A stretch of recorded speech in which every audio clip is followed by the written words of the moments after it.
coming off the Rumble pay-per-view in hopes of finally breaking the losing streak for what is set to be the biggest Raw show in history with the television debut of Mike Tyson. The key people in WCW knew that if there's gonna be an upset, it will happen tonight. The peaking WCW in front of a huge crowd of over 20,000 people at the Superdome in New Orleans, set the stage for the night, announcing in advance the main event of Hollywood Hogan against Giant, with the build to the breakup of the original NWO continuing with all the major players teasing turning on each other.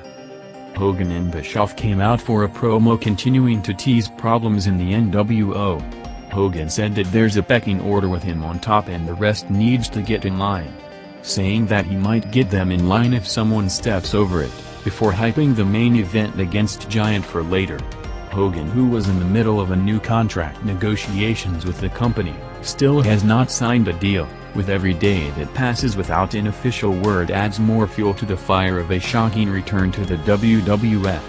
With his current deal expiring in perfect timing, Hogan's leverage was bigger than any wrestler in history, as WCW was speaking with him as the biggest draw in industry history, and both companies in the middle of the biggest promotional war of all time. JR, who was getting bombarded with questions on a potential Hogan and Savage return, repeatedly mentioned that it's not gonna happen, saying that Hogan is the best manipulator in the business and he's working Eric to sign a bigger deal in time. The issue was that in the last 2 weeks, JR was baiting viewers to get them to the company hotline, going as far as nearly teasing a Hogan return at the Rumble pay-per-view, and then mentioning a Macho update to lure viewers with the Savage rumors. After a worked false advertising, perhaps instructed to do it, he kept defending the idea, wondering how people think that it's possible to see Hogan and Savage returning, with the latest rumors responded to as Hogan returning back in time to WrestleMania 14 for a Hogan vs Tyson match.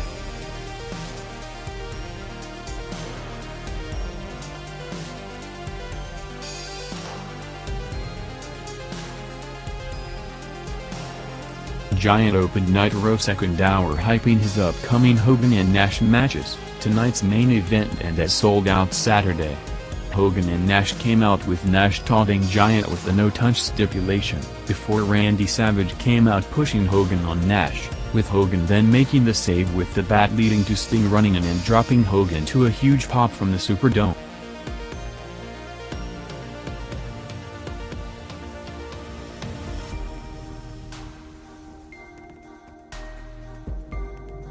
To emphasize the level of hype, Raw opened big with its biggest competitive audience in show history with a 4.1 rating, and a rare win in the head-to-head quarter, showing massive increase in interest for the special event for the company, with all the pressure to deliver and hook the additional audience watching on the night. Paul Bearer started the show with the follow-up promo after Kane turned on Taker last night at the Rumble, burning him inside a casket to start the build to their WrestleMania 14 match, saying that they got everyone watching and completed their 5-month plan of getting rid of Taker, with Kane now the last remaining of the family. Raw's two main angles of the night saw DX promising to find Taker, and the company hyping the McMahon-Tyson announcement, in addition to a promo from Rumble winner Steve Austin.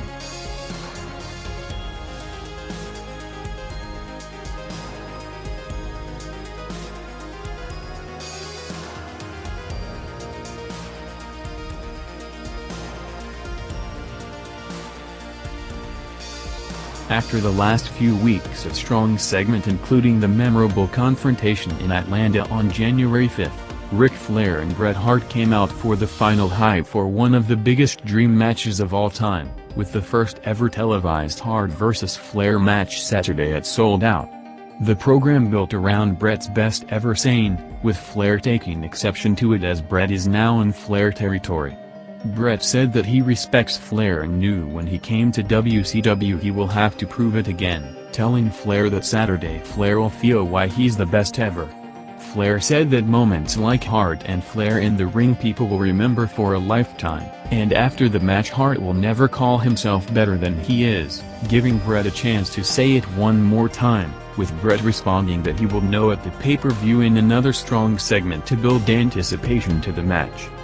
Another part of the intrigue for the match is the pay-per-view buys for the show, as the on-paper massive attraction of Bret Hart vs. Ric Flair headlines, alongside 2 other strong headline matches with the final payoff of Nash vs. Giant after months of build-up, and Randy Savage vs. Lex Luger, in what can be called a triple main event.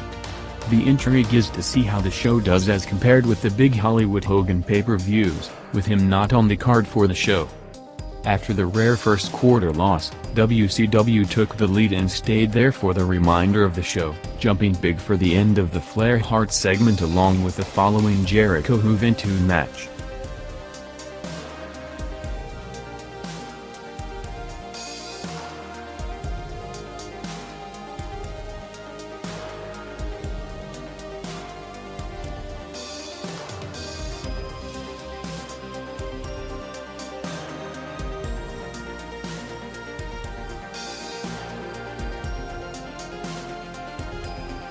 Tyson was shown arriving in a limousine along with Shane at around 9:45, showing him interacting with the roster throughout the show.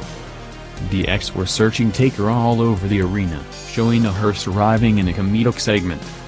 Another key angle was the slow build to the Scott Steiner heel turn, beating both Conan and Bagwell by himself without tagging Rick in the match. Next, WCW had Scott Hall against Lex Luger, with Hall cutting a promo on Larry earlier in the final build to their pay-per-view match built for months.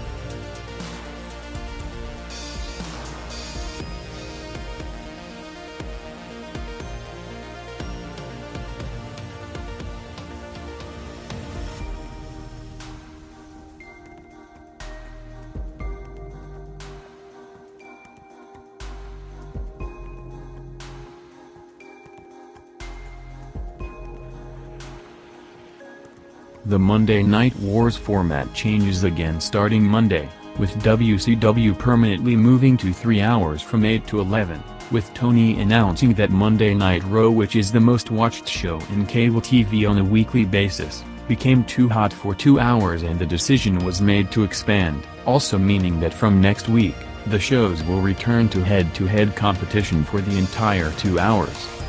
Hogan vs. Giant started already in the overrun, going 6 minutes with Giant dominating until Hogan got the advantage, slamming Giant like the Andre Slam, and dropping the leg to win the match until Randy Savage came out distracting the ref, leading to Giant pinning Hogan.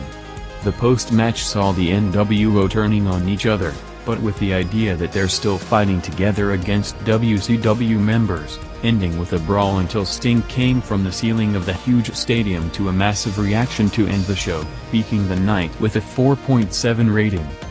As that was happening on TNT, almost at the exact same time on Raw, Taker's return was teased with him also coming down from the ceiling, ending up with Shawn Michaels swerving the crowd and revealing himself in a costume, starting a DX Grill segment. Michaels and Hunter did some comedy with Hunter taking a shot at Flair and calling out Owen for next week, with Michaels saying that he retained the belt all by himself before moving on to the Rumble winner. Shawn said that everything Austin did he has already done before, telling him to ask the locker room and then call the WCW locker room, as they will all tell him that he's laying down for nobody. The segment did a 4.1 rating, making it Raw's most watched post-segment in history, with a combined audience of 8.8 rating during 10 to 10:15 p.m., the highest wrestling viewership number since WWF Saturday Night Main Event days.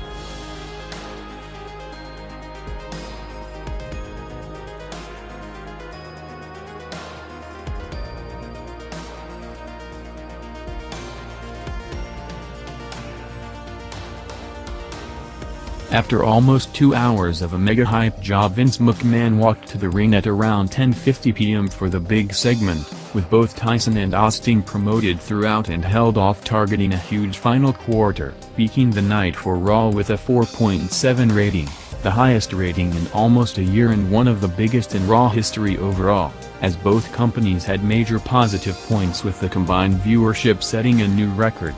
Raw drew its highest rating in Monday Night Wars history with a 4 rating, going against WCW's 4.4.